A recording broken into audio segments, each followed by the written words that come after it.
आज के दौर में बच्चे भले हाथ में स्मार्टफोन लेकर पैदा होते हैं, लेकिन एक दौर वह भी था जब बचपन का एक अपना अलग ही मतलब होता था।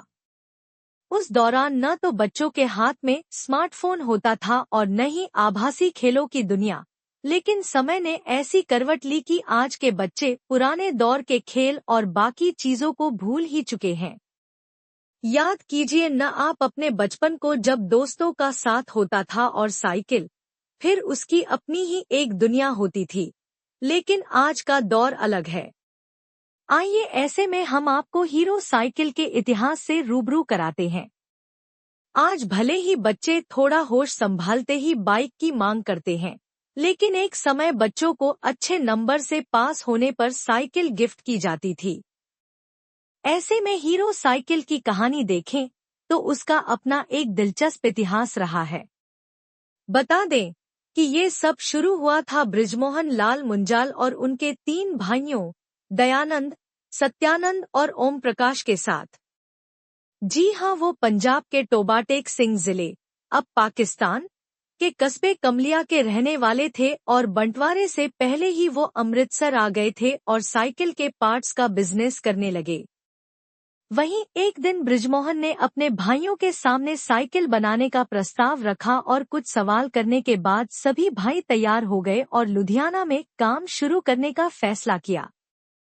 वैसे यह किस्सा उतना साधारण नहीं जितना आप समझ रहे हैं, और यहाँ जब अमृतसर से मुंजाल बंधु अपना सामान बांधकर लुधियाना जाने की तैयारी कर रहे थे, तो एक मुस्लिम शख्स करीम दीन पाकिस्तान जा रहे थे।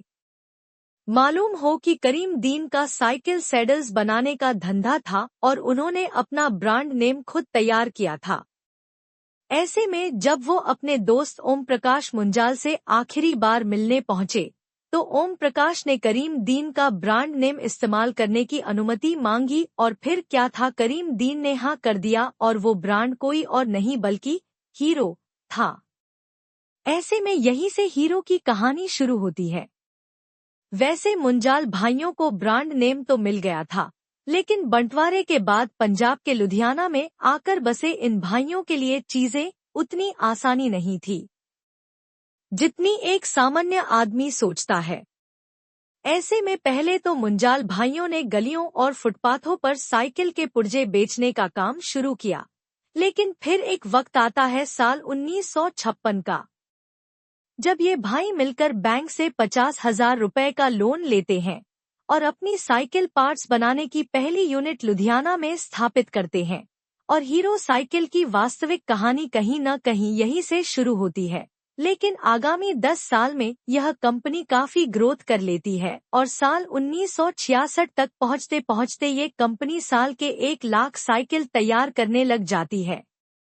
इसके बाद इन भाइयों की मेहनत दिन दूनी रात चौगुनी रंग लाती है और इसी वजह से साल 1986 में हीरो साइकिल्स का नाम Guinness book of world record में दर्ज किया जाता है, और वह भी दुनिया की सबसे बड़ी साइकिल उत्पादक कंपनी के रूप। वहीं यहाँ जानकारी के लिए बता दें कि हीरो साइकिल की कामयाबी के पीछे मुंजाल भाइयों की सोच का बहुत बड़ा हाथ रहा और कंपनी बढ़ने के साथ साथ मुंजाल भाई अपने डीलर्स, वर्कर और ग्राहकों को साथ लेकर चले। ऐसे में धीरे धीरे हीरो ने दूसरी कंपनियों को पीछे छोड़ दिया। वहीं हीरो से जुड़ी एक दिलचस्प कहानी भी है। जी हाँ, ये बात है लगभग साल 1980 की, जब हीरो साइकिल का एक लोडेड ट्रक एक्सीडेंट के बाद जल गया। ऐसे में कोई भी कंपनी होगी तो वह पहले अपने नुकसान की भरपाई के बारे में सोचती, लेकिन मुंजाल भाइयों ने इस घटना के तुरंत बाद ये पूछा कि ड्राइवर तो ठीक है ना। वहीं इसके बाद उन्होंने मैनेजर को ऑर्डर दिया कि जिस डीलर के पास ये ट्रक जा रहा था उसे फ्रेश कंसाइनमेंट भेजा जाए, क्योंकि इसमें डीलर की कोई गलती नहीं है। ऐसे में कहीं न कहीं इन भाइयों की नेकदिली का पता चलता है और कहीं न कहीं यही वजह है कि आज भी हीरो साइकिल अपनी एक अलग पहचान रखती है। बता दें कि साइकिल के अलावा मुंजाल ब्रदर्स ने हीरो ग्रुप के बैनर तले cycle components, automotive components, IT services जैसे प्रोडक्ट भी तैयार किए। इनमें से कई प्रोडक्ट हीरो मोटर्स के अधीन तैयार होते हैं। इसके अलावा साइकिल की दुनिया में अपनी बादशाहत कायम करने के बाद हीरो ग्रुप ने हीरो मैजेस्टिक के नाम से टू व्हीलर बनाने की भी शुरुआत की।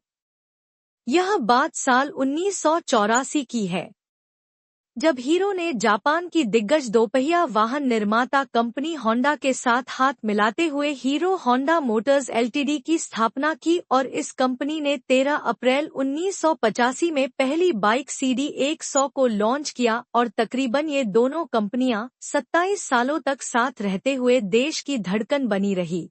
लेकिन फिर 2011 में ये दोनों कंपनियां अलग हो गईं और हीरो मोटोकॉर्प की शुरुआत की।